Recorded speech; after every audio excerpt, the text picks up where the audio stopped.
మెదక్ పట్టణంలోని సాయినగర్ కాలనీలో ఈరోజు సద్దుల బతుకమ్మ పండుగ సందర్భంగా మెదక్ ఆర్డీఓ రమాదేవి ఆధ్వర్యంలో ఘనంగా వేడుకలు జరిగాయి. కార్యక్రమంలో ఆర్డీఓ రమాదేవితో పాటు సాయినగర్ కాలనీ ప్రెసిడెంట్ చింతల చంద్రకళ ఈ కార్యక్రమంలో పాల్గొన్నారు. సాంప్రదాయ వస్త్రధారణలో పూలతో అలంకరించిన బతుకమ్మలను సమర్పించి పాటలు పాడుతూ నృత్యాలు చేస్తూ ఉత్సాహంగా పాల్గొన్న పెద్దలు పిల్లలు కలిసి పండుగను ఆనందోత్సాహాలతో జరుపుకున్నారు. సాయినగర్ కాలనీ అంతా పూల సువాసనలతో భక్తి సాంస్కృతిక వాతావరణంతో నిండిపోయింది.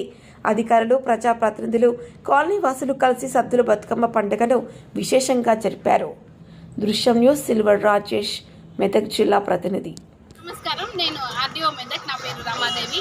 నేను ఇక్కడ సాయినగర్ కాలనీలో మహిళా సోదరి మనులందరితో కలిసి బతుకమ్మ ఆడి పాడాము. అందరం కలిసి సోదరి మనులందరితో కలిసి నేను పార్టిసిపేట్ చేశాను. ఈరోజు సద్దుల బతుకమ్మ చాలా ఘనంగా జరిగింది.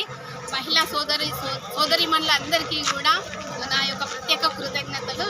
నేను వారితో కలిసి ఆడడం జరిగింది. ఈరోజు సద్దుల బతుకమ్మ జరుపుకుంటున్న మహిళా సోదరి మనులందరికీ కూడా నా యొక్క శుభాకాంక్షలు తెలియజేస్తున్నాను. ఇంకా చిన్నారులు కూడా చాలా బాగా సద్దుల బతుకమ్మలో పార్టిసిపేట్ చేశారు. మన సంస్కృతి సాంప్రదాయాలను ముందు తరాలకు అందించడం కోసం ఇక్కడ ఉన్న మహిళా మనులందరూ కూడా వారి వారసులైన చిన్న పిల్లలకి, పాపలందరూ కూడా వారు మన సంస్కృతిని పుణికిపుచ్చుకొని ముందు తరాలకు కూడా మన సంస్కృతి సాంప్రదాయాలు అన్నీ వారికి చేరాలి. వారన్నీ కూడా చిన్నతనం నుంచే అలవర్చుకోవాలి. బతుకమ్మ అనే సంబరం పుట్టిన పసిపాప నుంచి పెద్దగయ్యే వృద్ధురాలయ్యేంత వరకు కూడా ప్రతి మహిళ ఎంతో ఆనందంగా బతుకమ్మ సంబరాలు జరుపుకుంటుంది. కాబట్టి మహిళలకు ఎంతో ఇష్టమైన బతుకమ్మ పండుగ ఈరోజు